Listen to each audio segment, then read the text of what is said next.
worrying about being a bad parent tells me that you're a really good parent. Today we're going to be speaking about parental guilt, what it is, why we feel guilty. I'm going to be sharing my biggest breakthrough with regards to regret. And then we're going to be speaking about how to be a better parent. I'm Candice Bester from Grit Grow, and I'm super excited because this is already our 9th episode of our Grit Community series. So what is parental guilt?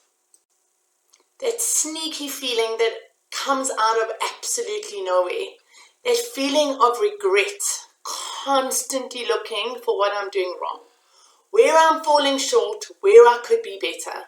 There's no consistency and there's absolutely no warning with regards to when it creeps in. It could be first thing in the morning when I open my eyes, when I'm driving, in the shower, climbing into bed, and even in the middle of the night when I need to wake up for a pee.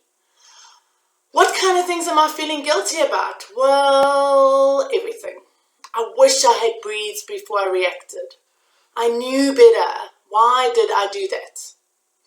I shouldn't be so hard on them. I should be harder on them. They're getting away with murder.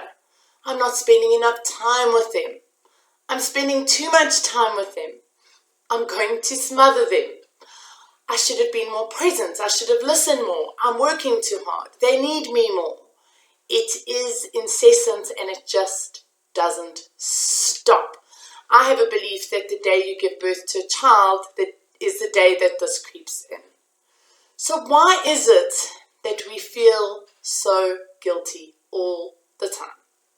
Well, there are many reasons, but I'm going to focus on 5 today. The first thing is that we have such a high set of expectations that we set for ourselves. And then when we don't live up to our own unfairly high expectations, which by the way have been dictated by society, then we feel guilty.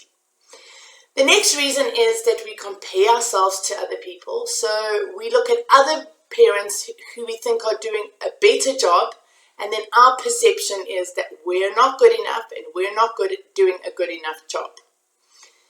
The third reason is that we have so much outside pressure from various sources, whether it's family, friends, media, again societal norms. This pressure adds to the feeling of guilt and not feeling like we are ever good enough. The fourth reason is that we make mistakes because we're human, but then we worry about what impact these mistakes are going to have on our children. And then we feel guilty because we feel like we've intentionally caused harm. And then the fifth reason is we really are performing a balancing act. We are juggling work life, parental responsibilities, finances, you name it. And then when we feel like we've dropped a ball, we feel guilty. Well, my big breakthrough, a couple of weeks ago, I started to notice this horrible, dreadful, sinking feeling that was coming from the pit of my stomach and deep inside my heart. And the one day I was on a Zoom call with a dear friend of mine, and he said to me, something is up, you are not okay. Well, that's all that was needed to be said. I just burst out crying. And it was not a normal cry, it was a heavy, heaving, grieving cry. And so I identified the problem as I had been telling myself over the last few weeks that I was just not showing up. And then I looked back on the last 5 years and I told myself that I had been neglectful because I had so many external worries that were consuming me that even in the times that I did have my children, I wasn't present. So I had told myself I was a neglectful mom, that I wasn't present, and that I can't get this time back. So I was living with such huge regrets. So if you don't believe that our phones talk to us, well, it's nonsense, because the next day, the video that popped up on Instagram through my Instagram feeds was the feeling of regret That feeling of I wish I had done something differently, but I can't undo it. I can't go back in time. Well, that's a really real feeling. And the advice that they gave in that reel, which was really mind-blowing, was don't just skip over this. Don't just try to make it better. Don't just try to go to all the good things that you are doing, which, by the way, was my norm in the past. I would go like, it's not true that I'm this, and try to find and nitpick and find all the times that I have been there and I have been good enough. But there's a big part that I was skipping over, is that I could have been more present, but this gut feeling and this regret was real, and it was my feelings, and our feelings are always real. So the advice was, you need to grieve this. And that just means a good cry. It doesn't have to be so dramatic.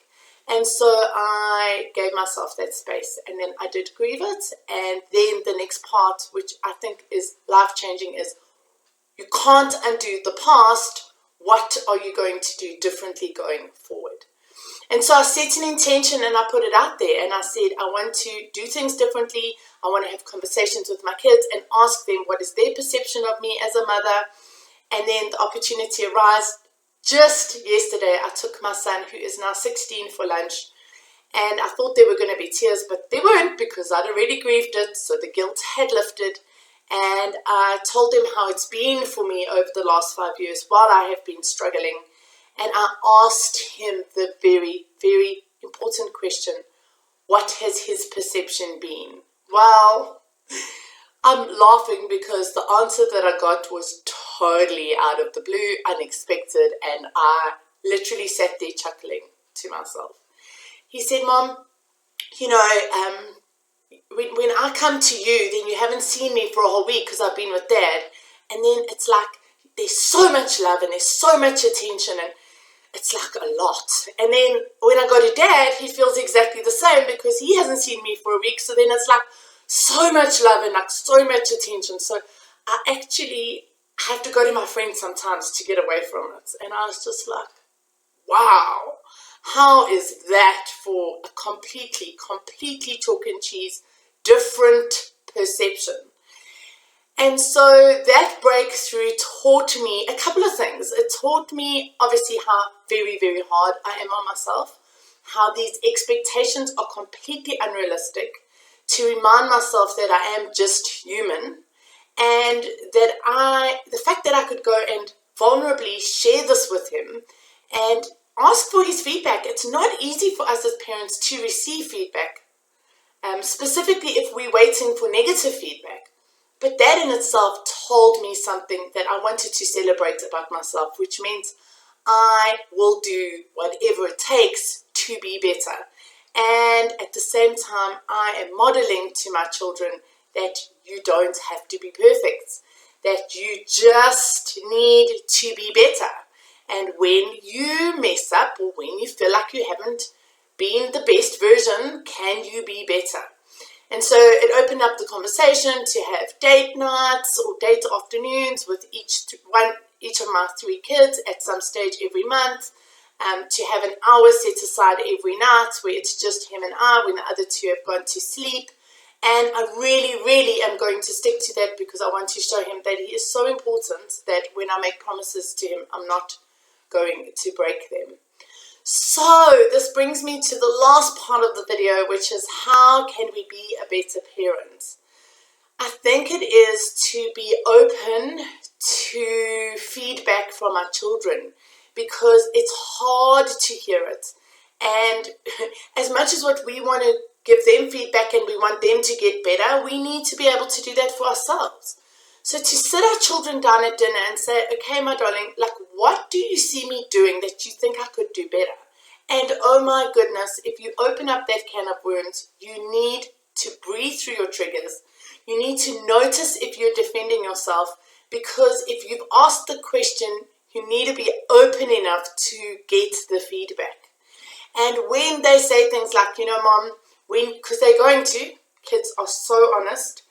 You know, when you get home from work, when you've worked really late, you're very snappy, and, you know, dinner has to be quick and everything has to be quick, and it's like it's quite stressful to be around that. It's not nice to hear, but what great feedback. Because guess what? Tomorrow night, I can change that. Otherwise, what's the alternative? They're going to turn 18, 19, 20, they're going to leave the house, and then you're going to hear this before you could have done anything about it. So being open to feedback and actually asking the questions is going to be such a big part of being a good parent. And then modeling that you are human, making the mistakes, showing them your absolute humanity and rawness and vulnerability so that they can do the same thing. And lastly, just don't lower your expectations, because you want to set your expectations high. But please stop comparing yourself to the Joneses and don't parent according to how you think other people want you to parent. That, I think, is the worst, most treacherous slope ever.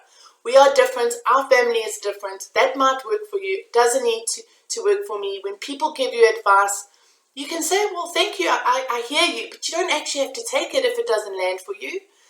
So trust your gut, trust your intuition, and I just want to end with saying, please take a moment every day to acknowledge the good job that you are doing, because you are going to be getting so much right. But if you're anything like me, you won't even see it until you force yourself to. So I really hope that something I said resonated, and I hope that that's going to help with the parental guilt. There's no point in living in a space of regret and guilt because it serves no purpose. Let's just notice this stuff and make better choices going forward. That's all that is really in our control. So please, if you like this episode, please like the episode, turn on your notifications, and then subscribe to our YouTube channel so that you can get more videos just like this.